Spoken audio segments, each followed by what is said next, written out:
الله الرحمن الرحيم الحمد لله كفى وسلام على عباده الذين اصطفى اما بعد. معزز حاضرین کرام، رمضان المبارک میں ایک اور اہم مسئلہ جو پیش آتا ہے صدقہ فطر سے متعلق ہے کہ اس کے بھی مسائل اور اس کی ساری نوعیت اور کیفیت کو جاننا اور معلوم کرنا ہمارے لیے ضروری ہے. اس سے پہلے ہم نے روزے کے مسائل، جس میں روزے کے وجوب اور روزہ کب ٹوٹتا ہے اور اس سے متعلق جو آداب اور کیفیات ہے، اسی طریقے سے کفارہ، فدیہ اور قضا سے متعلق جو شرعی ہدایتیں ہیں، ان تمام چیزوں کو بیان کیا. اس کے بعد اعتقاد کے مسائل بھی آپ حضرات کے سامنے تحقیقی طور پر آ چکے ہیں. اب ہمیں صدقہ فطر کے بارے میں معلومات لینا انتہائی ضروری ہے. نبی کریم صلی اللہ علیہ وسلم حدیث مبارک میں آتا ہے، صحیح بخاری اور صحیح مسلم کی روایت ہے کہ آپ صلی اللہ علیہ وسلم نے رمضان میں صدقہ فطر لوگوں پر فرض فرمایا. 1 سا کھجور یا 1 سا جو ہر آزاد یا غلام، مذکر و مؤنث پر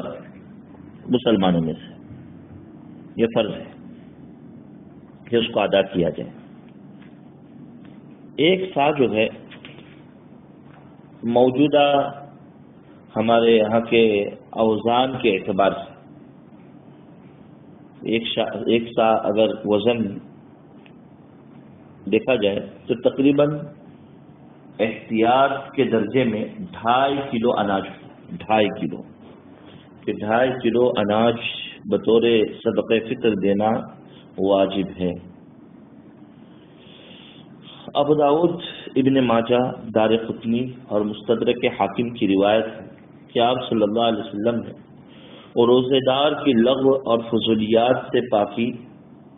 اور مساکین اور فقراء کو کھلانے کی خاطر صدقہ فطر کو فرض فرمایا. جو نماز عید سے پہلے ادا کرے تو یہ ایک مقبول زکوٰۃ ہے، اور جو نماز کے بعد ادا کرے تو ایک عام صدقہ ہے. بخاری و مسلم کی روایت ہے کہ نبی کریم صلی اللہ علیہ وسلم نے صدقہ فطر کو فرض فرمایا اور لوگوں کے نماز کے لیے جانے سے پہلے اسے ادا کرنے کا حکم دیا. دوستو، صدقہ فطر یہ اس امت کی خصوصیت ہے اور مشہور ہے کہ رمضان کے روزوں کی طرح ہجرت کے دوسرے سال عید سے 2 روز پہلے یہ فرض ہوا ہے. امام وقی رحمۃ اللہ علیہ فرماتے ہیں کہ جس طرح نماز میں جو کمی ہوتی ہے اس کی تلافی سجدہ سہو سے ہوتی ہے، اسی طرح رمضان میں جو نقصان اور جو کمی ہوتی ہے اس کی تلافی صدقہ فطر سے ہوتی ہے. ابن شاہین نے ترغیب میں حضرت جریر بن عبداللہ رضی اللہ عنہ سے نقل فرمایا کہ ماہ رمضان آسمان اور زمین کے درمیان میں لٹکا رہتا ہے. صدقہ فطر کی ادائیگی کے بغیر اللہ کی بارگاہ میں اٹھایا نہیں جاتا. مطلب یہ ہے کہ اس مہینے کا عظیم ترین ثواب صدقہ فطر ادا کرنے والے کو صدقہ فطر کی ادائیگی کے بغیر حاصل نہیں ہوتا. اللہ اکبر! صدقہ فطر فرض ہے اور اس کی فرضیت کب سے شروع ہوتی ہے؟ کس پر واجب ہے؟ کس پر واجب ہے؟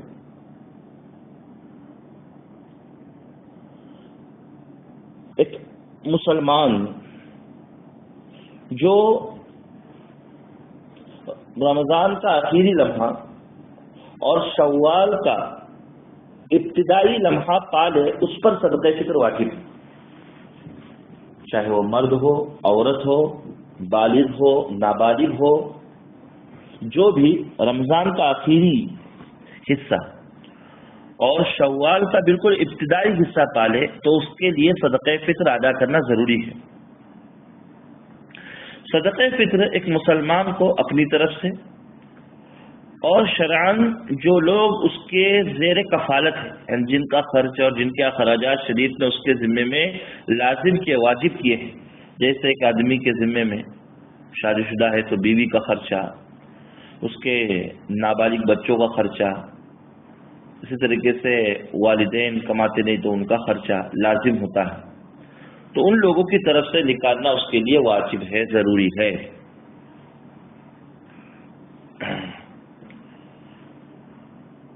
تو فطرے کے وجوب کے وقت جن کا نفقہ اس کے ذمہ میں لازم ہے، ایسے ایمان والوں کی طرف سے اسے صدقہ فطر ادا کرنا ضروری ہے۔ لہذا اگر رمضان کے غروب سے پہلے کوئی بچہ پیدا ہو جاتا ہے، جیسے وقت آیا نا، کون سا وقت کہ جو رمضان کا آخری وقت پالے، جیسے رمضان کی 29 تاریخ اور 29 کا چاند ہو رہا ہے، تو جو آخری روزے کے غروب سے پہلے پیدا ہو، چاہے 29 کو یا 30 کو جو بھی، تو اس کا صدقہ فطر ادا کرنا ضروری، اس لیے کہ اس نے رمضان کا آخری حصہ پا لیا اور شوال میں تو زندہ ہی ہے، تو اس کے صدقہ فطر ادا کرنا ضروری۔ اسی طریقے سے اگر کوئی شخص جو ہے رمضان کے آخری روزے میں غروب سے پہلے انتقال کر جاتا ہے، غروب سے پہلے جو ہے انتقال کر جاتا ہے، تو ایسی صورت میں چونکہ شوال کا ابتدائی حصہ اس نے نہیں پایا ہے، اس لیے جو ہے اس کی طرف سے صدقہ فطر ادا کرنا واجب اور ضروری نہیں ہے۔ ہاں، غروب کے بعد اگر کوئی انتقال کر جاتا ہے تو اس کی طرف سے صدقہ فطر ادا کرنا ضروری ہو جائے گا، لازم ہو جائے گا۔ تو وقت وجوب ہے رمضان کے آخری دن کے غروب کو جس نے پا لیا تو صدقہ فطر واجب ہے۔ حضرت امام شافعی رحمۃ اللہ علیہ کے یہاں پر رمضان کے پورے مہینے میں صدقہ فطر دینا جائز ہے، پہلے روزے سے لے کر آخری روزے، کبھی بھی اگر کسی نے دیا تو صدقہ فطر ادا ہو جائے گا۔ البتہ افضل وقت یہ ہے کہ عید کی نماز سے پہلے دے دیں، عید کی نماز کے بعد مؤخر کرنا یہ مکروہ ہے، مکروہ، اور عید کا پورا دن گزر جائے پھر بھی نہ دے تو یہ حرام کام کیا، وقت حرمت ہے، ادا کرنا تو لازم ہے لیکن اب وہ حرام کے اس میں داخل ہو گیا، لہذا عید کی نماز سے پہلے صدقہ فطر ادا کرنا سنت ہے، حدیث پاک میں اسی کا حکم گزرا ہے، اس لیے کہ مبارک دن مستحقین کو کسی کے سامنے ہاتھ پھیلانے سے بچانا ہے، ہاتھ پھیلانے سے وہ بچ جائے۔ اب صدقہ فطر کس پر واجب ہوتا ہے؟ یہ تو وقت ہو گیا کہ ایک رمضان کا آخری روزے کا غروب اور شوال کا ابتدائی حصہ پا لینا، تو اس پر صدقہ فطر واجب ہے۔ کس پر واجب ہے؟ جس ایمان والے بندے یا بندی کے پاس اپنے زیر کفالت افراد کے لیے عید کے دن اور اس کی بعد والی جو رات آتی، اس رات کے کھانے پینے کے اخراجات، مناسب کپڑے، مکان اور قرض وغیرہ، چاہے قرض مؤخر ہو تو قرض وغیرہ سے زائد مال اگر ہے تو اس کے ذمے میں صدقہ فطر کو ادا کرنا لازم اور واجب ہو جاتا ہے، صدقہ فطر کو ادا کرنا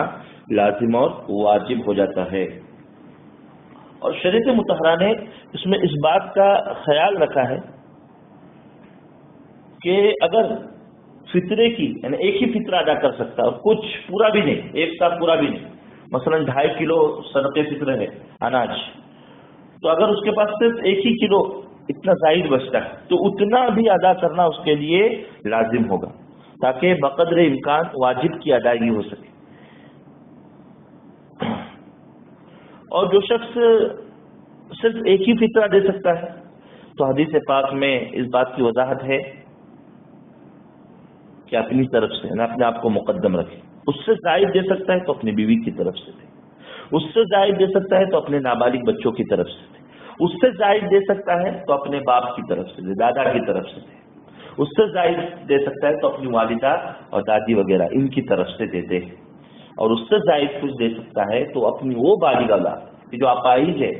جو کما نہیں سکتی, جن کا خرچہ باپ کے ذمے میں واجب ہوتا ہے, وہ بالغ ان کی طرف سے دے. البتہ وہ بالغ اولاد جو خود کماتی ہے, کما سکتی ہے, ان کا خرچہ باپ کے ذمے میں لازم نہیں ہے, اور نہ صدقہ فطر ادا کرنا باپ کے ذمے میں لازم ہے. کسی دوسرے کی طرف سے صدقہ فطر ادا کرنا ہے تو ایسی صورت میں اس کی اجازت اور رضامندی ضروری ہوگی, اس کی اجازت اور رضامندی جو ہے ضروری ہوگی. لہذا اس سے سمجھ میں آیا کہ صدقہ فطر کے بعد میں غریب کون ہوگا کہ جس کے پاس, یعنی یہاں وہ زکوٰۃ کی طرح نہیں کہ بھائی نصاب کا مالک ہو, سال گزر جائے وغیرہ نہیں, بلکہ یہاں مسئلہ یہ ہے کہ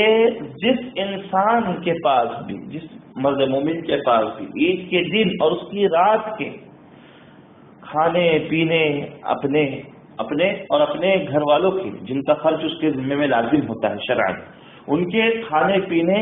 اور لباس مناسب اور مکان وغیرہ اور قرض سے زائد اگر اتنا مال بچتا ہے کہ جس میں وہ صدقہ فطر دے سکتا ہے تو دے دے. اور حتی الامکان ہے, شریعت نے امکان کی قید لگا کہ جتنا ممکن ہو سکتا ہے اتنا دے, آدھا دے سکتا تو آدھا فطرہ دے, ایک دے سکتا ہے تو اپنی طرف سے دے. تو یہ شریعت نے جو ہے اس بات کی وضاحت کی. اور ایسا اناج کہ جو صحیح ہے, بے عیب ہے, جو اناج استعمال ہوتا ہے, کھایا جاتا ہے, سمجھے نا, اس اناج سے صدقہ, جیسے ہمارے علاقے میں چاول ہے, گیہوں ہے استعمال, تو چاول اور گیہوں کے اعتبار سے دے. ایک آدمی کی طرف سے 2.5 کلو چاول یا 2.5 کلو گیہوں, اتنا صدقہ فطر ادا کرنا انسان کے لیے ضروری ہے, لازمی ہے. اپنی طرف سے بھی اور اپنے جو جن کا خرچہ اس کے ذمہ میں لازم ہوتا ہے ان کی طرف سے بھی دے دے. ہاں, البتہ یہ دھیان میں رکھے کہ اناج ہی امام شافعی رحمۃ اللہ علیہ کے مسلک کی روح ہے نا, اناج ہی دینا ہے. بستی کے جو بھی علاقے میں بستی میں غالب اناج ہے, چاول یا گیہوں, وہی دینا لازم ہے. قیمت ادا کرنا کافی نہیں ہے, قیمت ادا کرنا کافی نہیں. البتہ موجودہ دور میں امام ابو حنیفہ رحمۃ اللہ علیہ کے مسلک کی اتباع کرتے ہیں قیمت ادا کرنے میں کوئی حرج کی بات نہیں, کیونکہ آج کل اناج کے مقابلے میں قیمت فقیر کے لیے زیادہ نفع بخش ہوتی ہے بسا اوقات, تو قیمت دے دے. لیکن بہرحال حدیث مبارک میں چونکہ اناج کا لفظ استعمال ہوا ہے, اناج کا لفظ جو حدیث پاک ہم نے آپ کو پہلے پڑھ کر سنائی ہے, بخاری و مسلم کی روایت, اس میں اناج کا لفظ استعمال ہوا ہے. کیا الفاظ استعمال ہوئے ہیں کہ نبی کریم صلی اللہ علیہ وسلم نے رمضان میں صدقہ فطر کو لوگوں پر فرض فرمایا ہے, 1 سا کھجور یا 1 سا جو, چونکہ اس میں اناج کا لفظ استعمال ہوا ہے اس لیے اناج ہی دینا حدیث پر عمل ہو جائے گا. اور اگر کسی جگہ بالکل یعنی اناج دینے کا کوئی رواج نہیں ہے, عمل ناممکن ہے, تو بدل سے مجبوری قیمت دے سکتے ہیں, بدل مجبوری قیمت دے سکتے, ورنہ اناج ہی دینا بہتر ہے اور مناسب صورت بھی وہی ہے. اور کن کو دے؟ جن کو ہم زکوٰۃ دیتے ہیں, یعنی جو مستحقین زکوٰۃ میں آتے ہیں. انما الصدقات للفقراء والمساکین, زکوٰۃ کے باب میں جو مستحقین کہلاتے ہیں ایسے لوگوں کو صدقہ فطر دینا ہے. اور الحمدللہ آج کل جیسے صورت بنتی ہے اجتماعی صدقہ فطر کی, جیسے الحمدللہ انجمن دردمندان کوشش کرتی ہے کہ ہر بستی کا صدقہ فطر اسی بستی میں جمع کیا جائے ایک جگہ پر, اور پھر اسی بستی کے مساکین اور فقراء کو دیا جائے. یہ بھی ہے امام شافعی رحمۃ اللہ علیہ کے یہاں پر کہ اپنے بستی کا صدقہ فطر اپنی ہی بستی کے مستحقین اور غرباء کو دے. اگر اپنے بستی میں سے کچھ بچتا ہے فقراء و مساکین کو دینے کے بعد تو پھر قریب کی بستی میں دے, قریب کی بستی میں دے دے, ورنہ بلا ضرورت اپنی بستی سے صدقہ فطر کو منتقل کرنا جائز نہیں ہے. اس میں اس بات کا جو ہے خاص طور پر لحاظ رکھے کہ ہمارا صدقہ فطر شریعت مطہرہ کے حکم کے طور پر سے یاد آ جائے. تو انجمن کی طرف سے جو اسکیم چلائی جاتی ہے کہ ہر بستی کا صدقہ فطر جمع ہو، ہم بہتر ہے کہ اسی اسکیم کا لحاظ رکھیں. اللہ تعالیٰ عمل کرنے کی توفیق نصیب فرمائے.